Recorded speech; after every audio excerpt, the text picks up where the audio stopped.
I always trusted Lauren, mainly because she never trusted me with her passwords. That should have been my first clue. My name is Soren Valden, and I'm a systems architect for a mid-sized tech company in Houston. I debug code for a living, which means I notice patterns, anomalies, things that don't add up. Lauren always said I was too analytical for my own good. Turns out, not analytical enough. Lauren was careful. Cash only, no receipts. Changed passwords weekly like she was running state secrets instead of marketing campaigns. She had habits that would make a CIA operative proud. Locked phone, encrypted apps, separate email accounts I never saw. Work stuff, she'd say with that smile that used to melt me. You wouldn't understand the client confidentiality issues. For 3 years of marriage, I bought it. Lauren worked for a boutique marketing firm downtown, handled high-end accounts, traveled for conferences. The late nights, weekend calls, mysterious errands, it all fit the narrative she'd carefully constructed. But she forgot one thing. Our dog wore a GPS collar. Max is a golden retriever we rescued 2 years ago. Sweet, loyal, follows Lauren everywhere like she's made of bacon. The GPS collar was my idea after he bolted during a thunderstorm last summer. Find My Pet app, real-time tracking, geofencing alerts. Lauren thought it was overkill, but she agreed. Whatever makes you feel better, honey. The app became background noise on my phone. A little dot moving around the neighborhood, the office district, grocery stores, normal life patterns, until they weren't. It started 3 months ago. I was working late, debugging a particularly nasty server issue when my phone pinged. Max's collar was moving. At 11 p.m. on a Thursday, Lauren had said she was going to bed early with a headache. I opened the app, expecting to see the dot at home. Instead, it was downtown, moving through the hotel district. My first thought was technical error. GPS drift, maybe a satellite issue. But the dot stopped, steady and unmoving, at the Meridian Grand Hotel. 7th floor. I called Lauren, straight to voicemail. The next morning she was home, making coffee like nothing happened. Max trotted over, tail wagging, collar blinking its usual green LED. "How's your head?" I asked. "Better. I took something and passed out early." "You were working late again?" "Yeah. Server crash." I watched her face. Nothing. Perfect poker expression. The dot had stayed at the hotel until 2 a.m. I started paying attention after that. Really paying attention. Lauren's schedule had a rhythm I'd never noticed before. Late meetings every Thursday, weekend client calls that lasted hours, emergency campaigns that required immediate in-person attention, and Max went everywhere with her. "He gets anxious when I leave him," she'd explain, clipping his leash. "The vet said separation anxiety is common in rescues." The GPS logs told a different story. Every Thursday, the same route, home to downtown, straight to the Meridian Grand. Always the 7th floor, always the same duration, 3 to 4 hours, like clockwork. I'm not proud of what I did next, but when you're a systems guy and the data doesn't lie, you follow the data. I started mapping her patterns, not just the GPS, everything, her text message timestamps, call logs, credit card statements I could access. Lauren was methodical, but she was human. Humans make mistakes. The credit card showed nothing. She really was cash only. But her phone data revealed something interesting. Every Thursday, her message activity spiked between 7 and 8 p.m., then went completely silent until after midnight. No social media, no emails, no texts. Like she'd vanished from the digital world. Except for Max's collar, faithfully pinging from room 71 foreign. Maya Rodriguez, my colleague and closest friend at work, noticed I was distracted during our weekly code review. "You look like someone stole your favorite debugger," she said, closing her laptop. "What's eating you?" Maya was sharp, gossipy in the best way, and had zero tolerance for nonsense. If anyone would give me straight talk, it was her. "Hypothetical question," I said. "If someone you trusted was acting strange, but you couldn't prove anything was wrong, would you investigate?" "Define strange." "Different schedule, secretive behavior, going places they don't normally go." Maya leaned back in her chair. "Soren, are we talking about Lauren?" I must have flinched because her expression shifted from curious to concerned. "What kind of places?" she asked quietly. I pulled up the GPS app on my phone, showed her the location history. Dots clustered around our house, her office, normal spots. Then the weekly detours to the Meridian Grand. "Room 714, I said, every Thursday night, for months. Maya stared at the screen. "Have you asked her about it?" "She thinks I don't know, and maybe I don't want to know." "Soren." Maya's voice was gentle but firm. "You already know. You're just scared to admit it. That night, I decided to follow the dot in person. Lauren left at 7:30, Max in tow, claiming a client emergency at the office.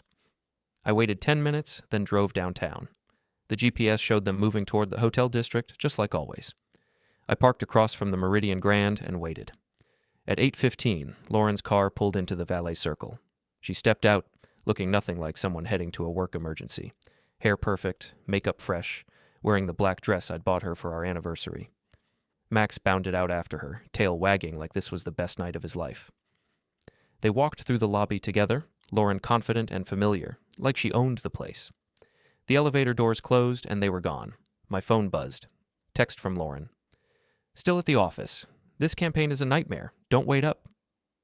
I sat in my car, staring at that message, watching the GPS dot settle on the 7th floor. The caller's LED blinked steadily in the app. Alive, active, exactly where I knew it would be. Room 714. I always thought the dog was man's best friend. Turns out he's a hell of a snitch. The next morning, Lauren was humming in the shower. Actually humming. Like she'd won the lottery instead of spending 4 hours in a hotel room she thought I didn't know about. I made coffee and tried to act normal, whatever that meant anymore. Max patted over, nuzzling my hand with his usual morning enthusiasm. I scratched behind his ears, feeling the slight weight of the GPS collar. Good boy, I whispered. Keep talking. Lauren emerged from the bathroom wrapped in a towel, hair damp, skin flushed. She looked satisfied, content in a way I hadn't seen in months. Morning, honey. How'd the server issue go? Fixed it around midnight. I handed her a mug. How was your campaign emergency? Exhausting. We finally got the client presentation sorted, but it took forever. I barely got home before you woke up. The GPS log showed she'd left the hotel at 2:17 a.m. She'd been home exactly 43 minutes. Which client? I asked casually. Lauren paused, coffee mug halfway to her lips. Just a fraction of a second, but I caught it. Henderson Industries, the quarterly rebrand project. You know how demanding they are. I didn't know anything about Henderson Industries, but I nodded like I did. Lauren relaxed, launching into details about campaign strategies and client expectations. Smooth, practiced, utterly convincing. If I hadn't been tracking her dog, I would have believed every word. At work, Maya cornered me during lunch. So, did you follow up on your hypothetical situation? I told her about the hotel stakeout, Lauren's lies, the perfect performance this morning. Maya listened without interrupting, her expression growing darker. Soren, she's not just cheating, she's got a whole system. That level of planning, the consistent schedule, this isn't some impulsive affair. This is a relationship. I figured. What are you going to do? Good question. The old me would have confronted her immediately, demanded explanations, probably ended up apologizing somehow. But the old me hadn't spent 3 months watching GPS dots and analyzing behavioral patterns. I need more information first, know what I'm dealing with. Maya raised an eyebrow. You mean know who you're dealing with? That afternoon, I did something that felt both completely reasonable and totally insane. I called the Meridian Grand. Good afternoon, Meridian Grand. This is Jessica. How can I help you? Hi, I'm trying to reach my wife. She's staying in room 714. Soren Valden? Let me check our guest registry. Pause. I'm sorry, sir, but I don't see a Soren Valden registered for that room. Maybe it's under a different name. She's there every Thursday evening with a golden retriever. Another pause, longer this time. Sir, I'm not able to discuss specific guest information, but I can transfer you to our concierge if you'd like to leave a message. That's okay, thanks anyway. I hung up, mind racing. Room 714 was occupied every Thursday, but not by Lauren. Someone else was paying for that room. Someone who didn't mind dogs. Maya helped me dig deeper. Public records, social media cross-references, anything connected to the Meridian Grand or Room 714 specifically. We found property ownership records for the hotel, corporate accounts, even some Yelp reviews mentioning the 7th floor. Then Maya found something interesting. Look at this, she said, showing me her laptop screen. Greg Morrison, age 40, downtown address. His LinkedIn shows he works for Pinnacle Marketing Solutions. Never heard of it. Neither had I. But guess what? Pinnacle Marketing Solutions shares office space with Henderson Industries. The name Lauren had given me that morning. The demanding client with the quarterly rebrand project. Maya kept digging. Greg Morrison. Divorced last year. No kids.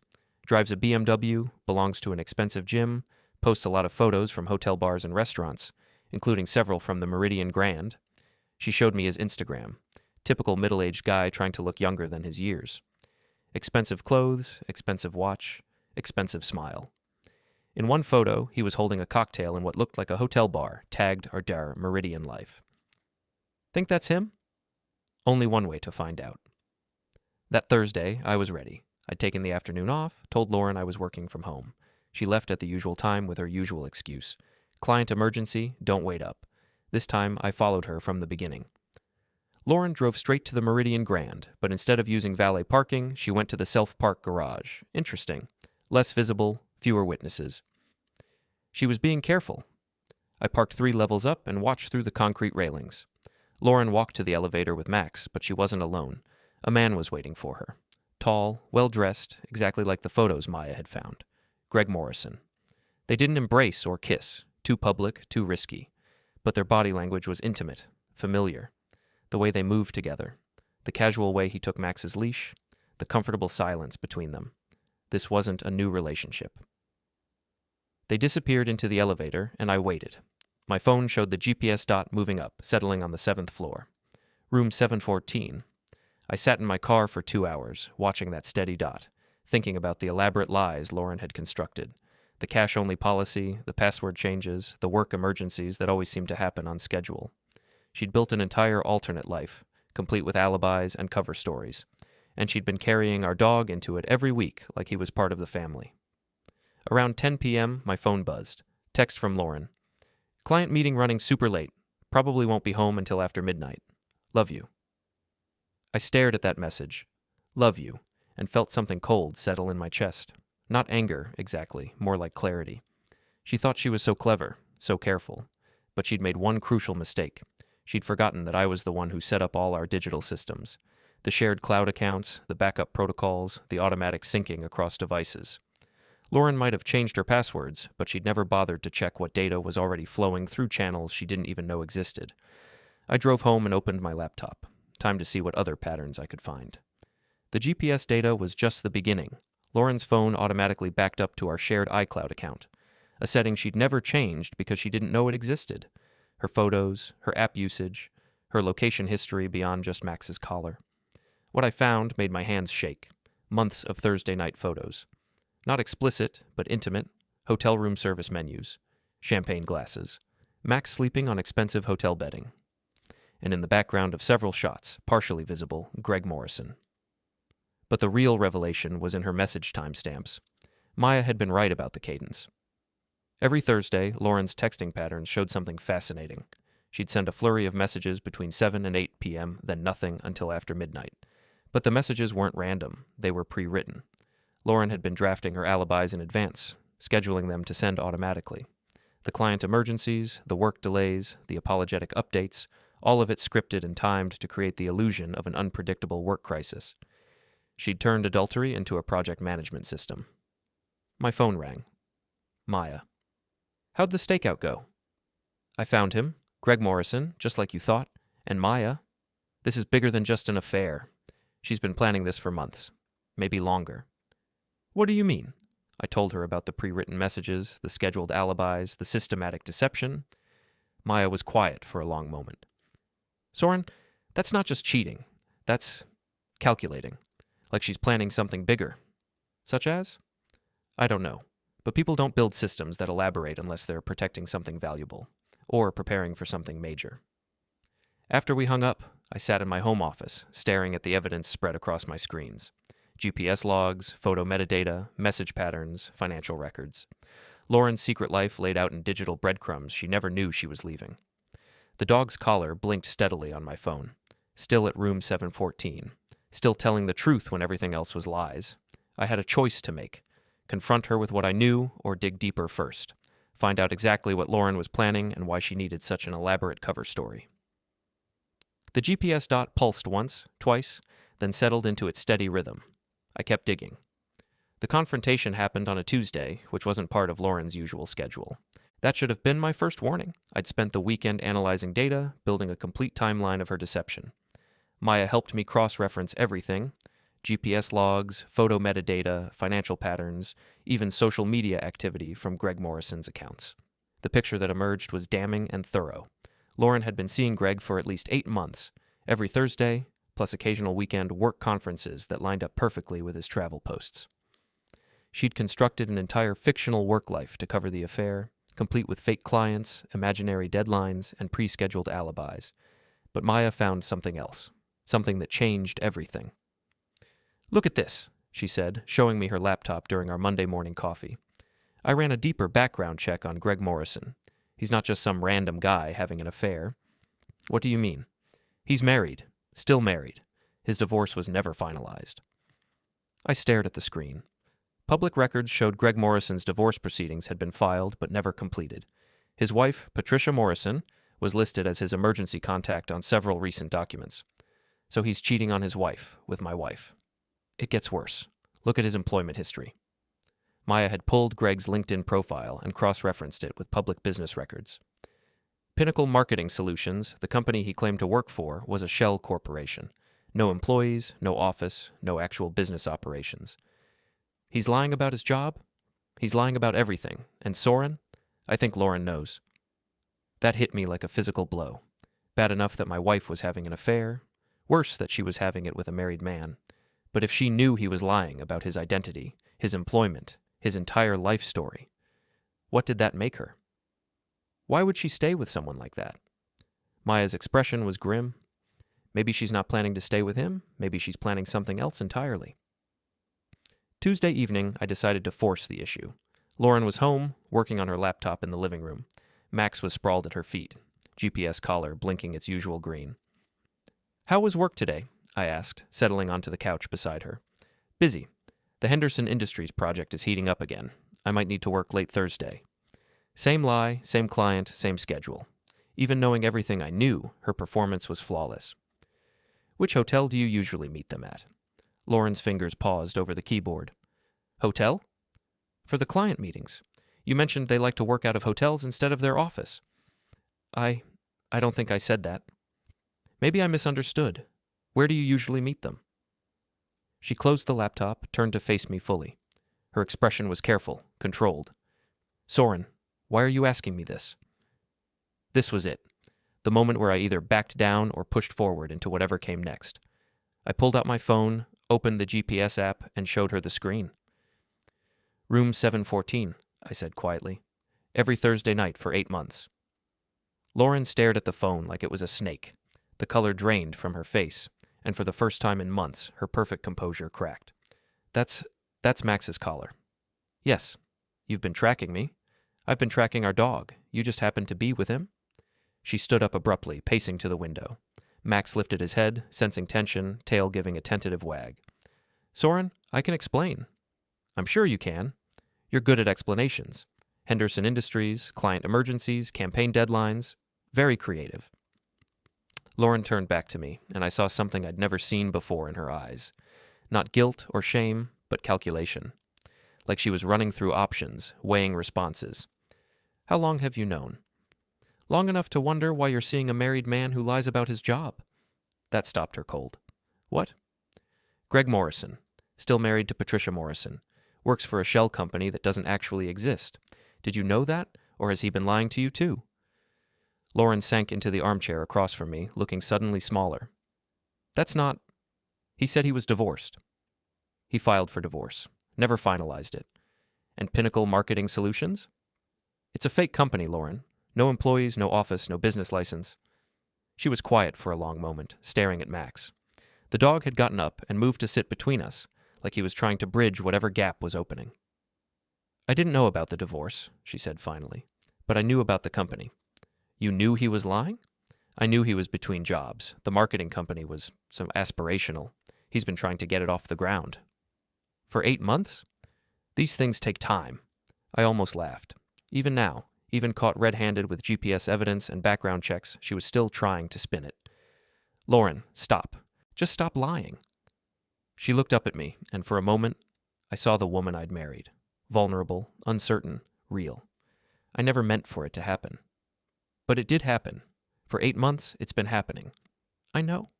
Every Thursday, room 714, taking our dog with you like he's part of some happy little family. Soren, do you love him? The question hung in the air between us. Max whined softly, sensing the tension. I don't know, she whispered. Do you love me? Longer pause. I don't know that either. At least she was finally being honest. I stood up, walked to the window. Our neighborhood looked the same as always. Neat lawns, tidy houses, normal lives proceeding normally, but everything felt different now, like I was looking at it through glass. What happens now? Lauren asked. I don't know, but the Thursday night meetings are over. Soren, please, can we talk about this? Figure out what went wrong, how to fix it? I turned back to her. She looked genuinely distressed now, the careful mask finally slipping away. You want to fix it? I want to try. Then start by being honest, about everything. Greg, the fake company, whatever you've really been doing for 8 months. No more stories about Henderson Industries or client emergencies. Lauren nodded, tears starting to form. Okay. And Lauren, change your passwords all you want. But remember, I'm the one who set up all our systems. I know how information flows through this house better than you do. She looked startled, like she'd forgotten that detail. The GPS collar stays on the dog, and if you're going to keep seeing Greg Morrison, you'll do it honestly, no more lies. I don't want to keep seeing him. Why not? Because he's not who I thought he was. I almost felt sorry for her. Lauren thought she'd been having a sophisticated affair with a successful businessman. Instead, she'd been meeting a married man with a fake job in a hotel room every Thursday night. None of us are who we thought we were, I said. That night, Lauren slept in the guest room. Max stayed with me, his collar blinking softly in the darkness. I lay awake thinking about patterns and systems, about the elaborate structures people build to hide their true selves. Lauren had been so careful, so methodical, but she'd made one crucial error in her planning. She'd forgotten that every system has vulnerabilities, and I was very good at finding vulnerabilities. My phone buzzed softly. The GPS app showing Max's location, home, where he belonged. But for the first time in months, I wondered if that would last. The next few days were strange. Lauren and I moved around each other like polite strangers, maintaining the basic functions of a household while avoiding anything that mattered. She made coffee, I fed Max, we discussed groceries and utility bills like we were roommates instead of spouses. But I could see her thinking, planning. Lauren's mind was always working, and now I could practically watch her calculating her next move. Thursday came and went without incident. No client emergency, no late night at the office. Lauren stayed home, ordered takeout, and watched Netflix like a normal person. Max seemed confused by the break in routine, periodically walking to the door and looking back at her expectantly. He misses his hotel visits, I said. Lauren didn't respond. Friday morning, Maya cornered me at work with news. I kept digging into Greg Morrison, she said, pulling up her laptop. Found something interesting. More fake companies? Worse. Look at this. She showed me a series of public records searches, court filings, and business registrations. Greg Morrison had a pattern. 3 different shell companies over the past 5 years, all marketing or consulting firms, all dissolved after short periods. 2 previous addresses, both connected to divorce proceedings that had been filed but never completed. He's done this before? At least twice, maybe more. Creates a fake business, uses it to meet women, starts affairs, then disappears when things get complicated. I stared at the screen. So Lauren isn't his first. Probably not his last either. But here's the really interesting part. Maya clicked to another document. His current wife, Patricia Morrison, she filed a restraining order against him last year, then withdrew it 6 weeks later. Why would she do that? Good question. But look at the timing. The restraining order was filed right around when he started seeing Lauren. The implications hit me like a cold wave. Greg Morrison wasn't just a cheating husband with a fake job. He was potentially dangerous. And Lauren had been meeting him alone in hotel rooms for 8 months. I need to warn her, I said. Do you? She made her choice, Soren. She chose to lie to you, chose to see a married man, chose to ignore all the red flags about his identity. Maybe she needs to learn the hard way. Maya had a point, but I couldn't let it go. Whatever Lauren had done, I didn't want her to get hurt. That evening, I tried to bring it up carefully. I've been thinking about Greg Morrison, I said over dinner. Lauren's fork paused halfway to her mouth. What about him? Have you looked into his background at all, beyond what he's told you? Why would I do that? Because he lied about being divorced, and his company doesn't exist. Makes me wonder what else he's lied about. Lauren set down her fork. Soren, I told you I'm not seeing him anymore. I know, but I'm worried about you. This guy has a pattern of creating fake identities, starting affairs, then disappearing. You might not be the only woman he's involved with. That's ridiculous. I pulled out my phone, showed her Maya's research. The shell companies, the multiple addresses, the restraining order. Lauren read through it all, her expression growing more troubled. This doesn't prove anything, she said finally. It proves he's been lying to you about more than just his divorce status. Maybe he has reasons. I stared at her. Lauren, his wife filed a restraining order against him. That's not a misunderstanding about business licenses. She was quiet for a moment, thinking. Then, she withdrew it. That doesn't mean the problem went away. Lauren stood up abruptly, started clearing dishes with sharp, angry movements. I can take care of myself, Soren. I don't need you to protect me from my own mistakes. I'm not trying to protect you from your mistakes. I'm trying to protect you from his. Well, don't. It's not your job anymore. That stung more than I expected. What's that supposed to mean? It means I made my choice, and now I have to live with the consequences. Without your help? She finished cleaning up and disappeared into the guest room, leaving me alone with Max and a growing sense of unease. The next morning, Lauren was gone. Not permanently. Her clothes were still in the closet, her toiletries still in the bathroom, but she'd left early before I woke up and taken Max with her. I checked the GPS app. The dot was moving through downtown Houston, but not toward her office or the hotel district. Somewhere new. My phone rang. Unknown number. Hello? Is this Soren Valden? Yes. This is Patricia Morrison. I think we need to talk.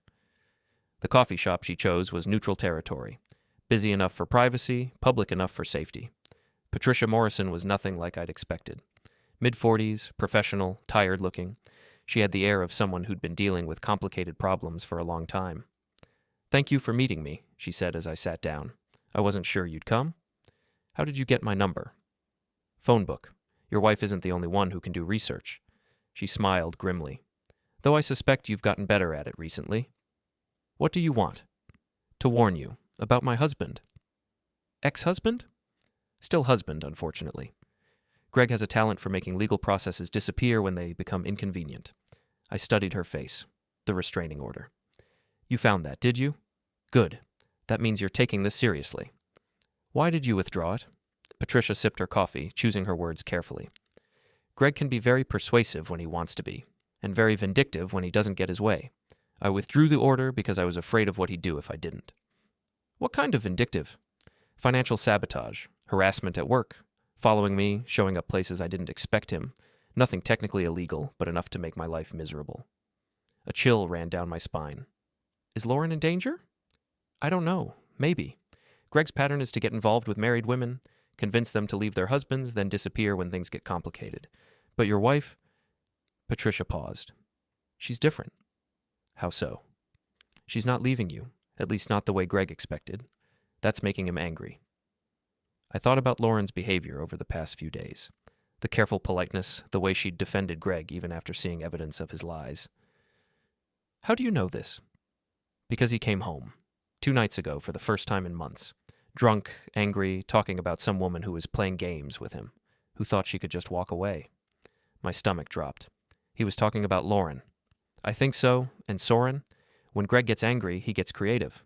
Whatever your wife did to upset him, he's not going to let it go quietly. I checked my phone. The GPS dot had stopped moving. Max was somewhere in the warehouse district, an area with no hotels, no offices, no reason for Lauren to be there. I have to go, I said, standing up. Patricia grabbed my arm. Be careful. Greg doesn't like losing control, and right now, he's lost control of everything. I drove toward the GPS signal, mind racing. Lauren had said she wasn't seeing Greg anymore, but she'd taken Max and gone somewhere off the usual grid. Either she was lying again, or something else was happening. The dot led me to an industrial area I'd never seen before. Warehouses, shipping containers, businesses that looked like they'd been closed for years. Not the kind of place you'd go for a casual meeting. I found Lauren's car parked behind a storage facility. Empty. The GPS showed Max nearby, but I couldn't see him anywhere. I walked around the building, calling his name softly, trying not to attract attention. Then I heard barking. Frantic, distressed barking coming from inside one of the storage units. My phone buzzed. Text message from Lauren's number. If you want to see your wife and dog again, stop playing detective. Some games have consequences. But the message wasn't from Lauren. The writing style was wrong, the tone too aggressive. Someone else had her phone. Greg Morrison had moved from affair to abduction, and I was the only one who knew where to find them. I called 911 from my car, but explaining the situation was complicated. My wife was having an affair, I'd been tracking our dog's GPS collar, now both were missing, and I'd received a threatening text from her phone. The dispatcher was professional, but skeptical. Sir, has your wife been reported missing by anyone else? No, but how long has she been gone? Since this morning, but this isn't about time. Someone else sent that message from her phone. Are you certain your wife didn't send it herself? I understood the dispatcher's confusion. Domestic disputes, marital problems, angry spouses making accusations. They probably dealt with this every day, but they didn't have access to the data I had. I'm sending officers to do a welfare check, the dispatcher said. Stay in your vehicle and wait for them to arrive. While I waited, I called Maya. Greg Morrison has Lauren and Max, I said without preamble. What? How do you know? I told her about meeting Patricia Morrison, the GPS trail leading to the warehouse district, the threatening text message. Soren, this is serious. I need to find them. Can you help me track Greg's location? Social media, credit cards, anything? I'm already on it, Maya said. I could hear her typing. His last Instagram post was this morning from downtown. But Soren, if he's really dangerous, you shouldn't go alone. The police are treating this like a domestic dispute. They'll do a welfare check and file a report. That could take hours. Then wait for them. Maya, he has my wife and my dog in a storage facility in an industrial area. This isn't a welfare check situation. More typing. Okay, I found something. Greg's credit card was used an hour ago at a gas station near the warehouse district. But there's something else. What? He also used it to pay for another night at the Meridian Grand, room 714. That stopped me cold. He's at the hotel? The charge went through 20 minutes ago. Either he's there, or he's planning to be there. I thought about the storage facility, the frantic barking, the threatening text. Greg had Lauren and Max somewhere in the warehouse district, but he'd also paid for his usual hotel room. He's moving them, I realized. The storage unit was temporary. He's taking them to the hotel. Why would he do that? Because it's his territory, his comfort zone, and because he thinks I don't know about room 715. The police arrived as I was leaving the storage facility. I explained the situation to Officer Martinez, showed him the GPS data and the threatening text. He was more helpful than the dispatcher had been. Yeah, we'll check the storage units, he said, but if you think they're moving to the hotel, we should coordinate with downtown patrol. How long will that take? Depends on what we find here. Could be 20 minutes, could be 2 hours. I made a decision that was either brave or stupid. I'm going to the hotel. Sir, I'd advise against that. If this man is as unstable as you think, then my wife doesn't have 2 hours. Officer Martinez looked like he wanted to argue, but he could see I was going with or without his approval. Take backup, he said, handing me his card. Call this number the minute you get there. Don't try to handle this alone. I drove toward downtown, calling Maya on the way. Are you insane? She said when I told her the plan. Probably, but I can't just sit here while Greg Morrison does whatever he's planning. What if it's a trap? What if he wants you to come to the hotel? I hadn't considered that possibility. Then I'll be walking into it. Soren, Maya, I've been tracking Lauren's lies for months. I've analyzed Greg's patterns, his background, his history of manipulation. I know more about this situation than anyone else. If I don't act on that information, who will? She was quiet for a moment. What do you need me to do? Monitor the GPS. If Max's collar goes dark, or if you don't hear from me in an hour, call Officer Martinez. I gave her his number. 1 hour, Soren. Not a minute longer. The Meridian Grand looked the same as always. Oh, expensive, elegant, busy with normal people doing normal things. I parked in the self-park garage where I'd first seen Lauren and Greg together, took the elevator to the lobby. The concierge recognized me. Mr. Valden, he said with a professional smile. Are you here to see your wife? So much for discretion. Is she upstairs? I believe so. Room 714, as usual, though she seemed distressed today.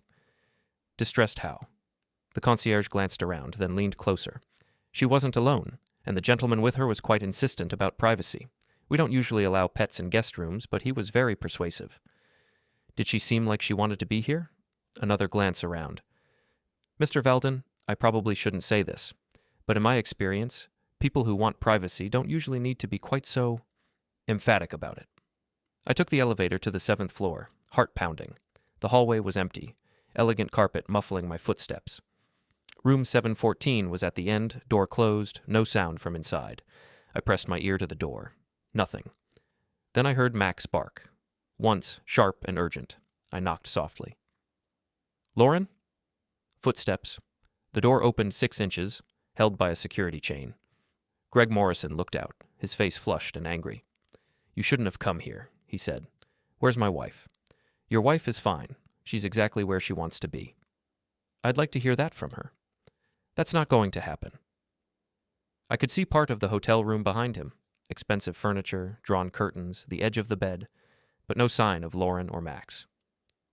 "Greg, this has gone far enough. Whatever problem you have with me, it doesn't involve Lauren." He laughed, but there was no humor in it.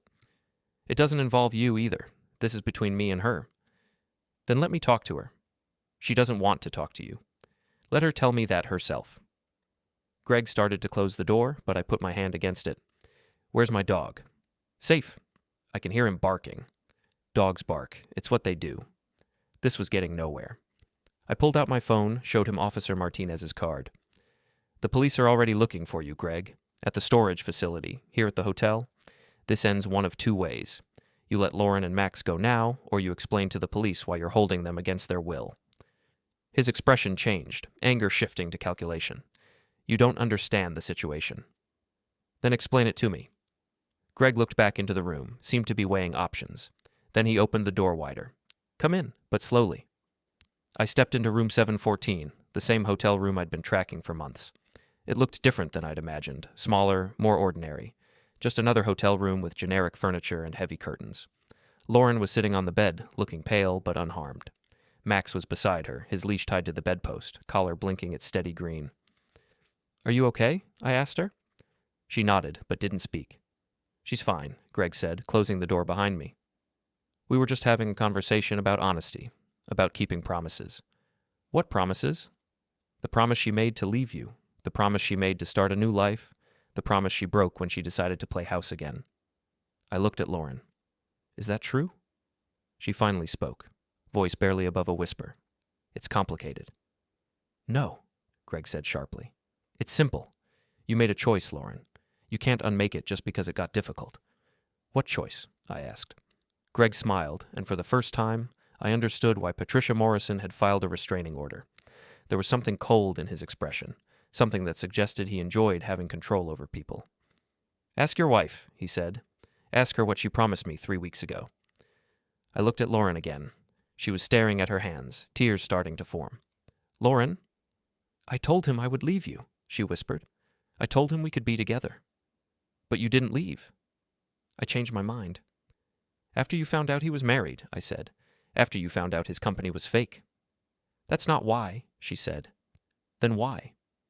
She looked up at me, and I saw something in her eyes I hadn't expected. Regret, but not for the affair. Regret for something else entirely. "Because I realized I didn't love him," she said. "I loved the idea of him. The excitement, the secrecy, the feeling that I was special. But when it came time to actually leave everything behind," she trailed off. "You couldn't do it," I finished. "I didn't want to do it." Greg's face was getting redder. "So you thought you could just walk away? Just pretend none of this happened?" "I thought we could end it quietly," Lauren said. "Like adults." "Like adults?" Greg's voice was rising. "Adults keep their promises, Lauren. Adults don't string people along for months and then disappear." I understood now. This wasn't about love or even revenge. This was about control. Greg Morrison was used to being the one who ended relationships, who disappeared when things got complicated. Lauren had flipped the script on him, and he couldn't handle it. "She's ending it now," I said. "Cleanly. No more meetings, no more contact." "That's not how this works," Greg said. "That's exactly how this works. It's over, Greg. Accept it and move on." He turned to face me fully, and I saw something dangerous in his posture. "You think you can just take her back? After everything she's done?" "That's between Lauren and me." "Is it? Because from where I'm standing, you're the reason she's confused, the reason she can't make a clean break." I kept my voice calm, reasonable. "Greg, you're married. Your wife is looking for you. The police are looking for you. This situation is already complicated enough without making it worse. My wife doesn't matter. She filed a restraining order against you. She withdrew it. Because you threatened her.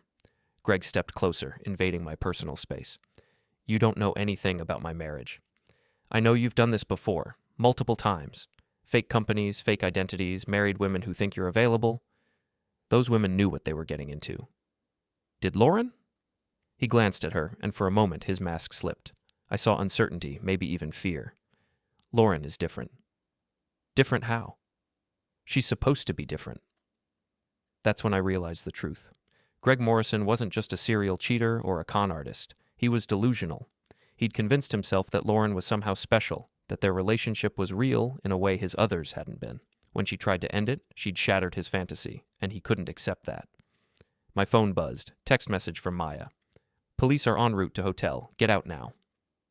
I showed the message to Lauren, who nodded slightly. Greg, I said carefully, we need to leave, all of us, before this gets worse. No one's leaving until we settle this. Settle what? Who Lauren belongs with. She doesn't belong with anyone. She makes her own choices. She already made her choice. And then she changed her mind. That's allowed. Greg shook his head. Not after everything I've invested. Not after everything I've given up. What have you given up? My marriage, my business, my whole life.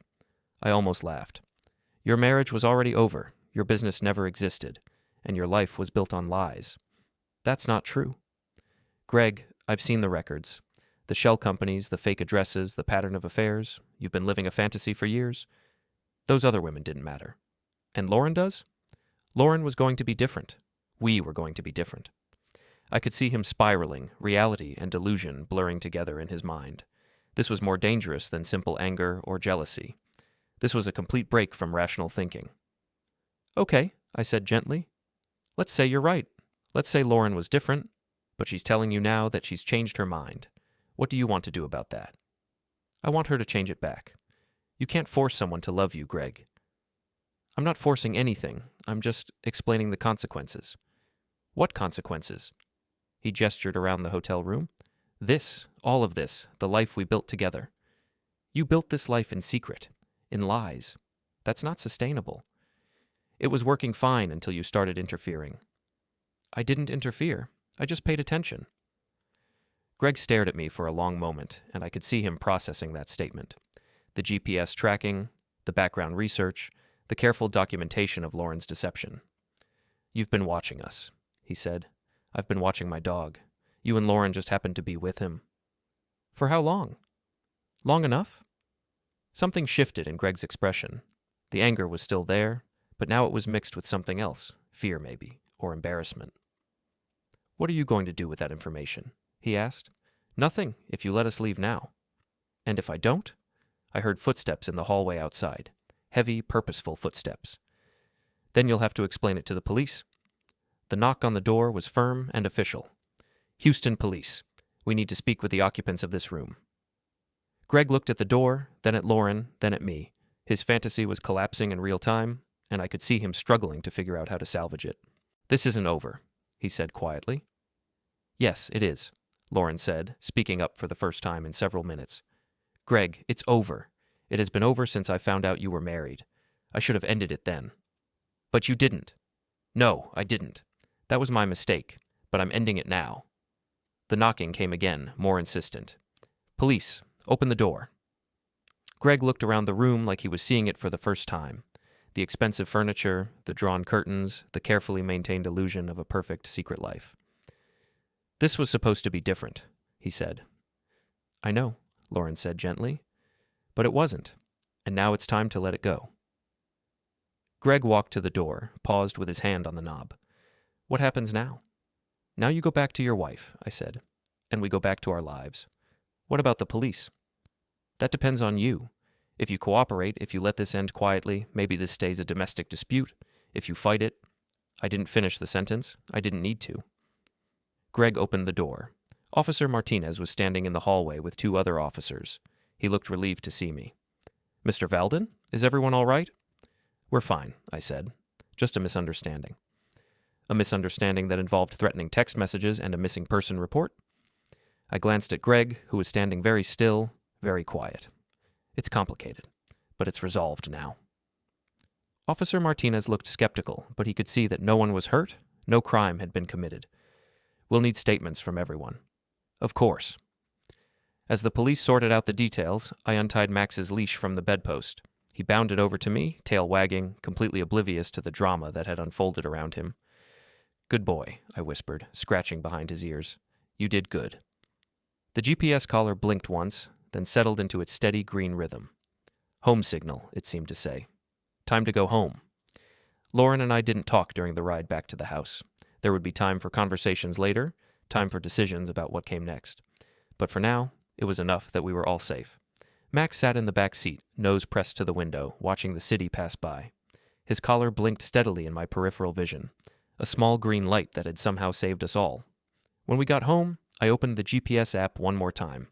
The dot showed Max in our living room, exactly where he belonged. Room 714 was behind us now. Whatever came next, at least we'd be facing it honestly. The dog's collar pulsed once more, then settled into sleep mode. Even the most faithful witness needed rest eventually. But the app stayed open on my phone, just in case. Some habits, I'd learned, were worth keeping.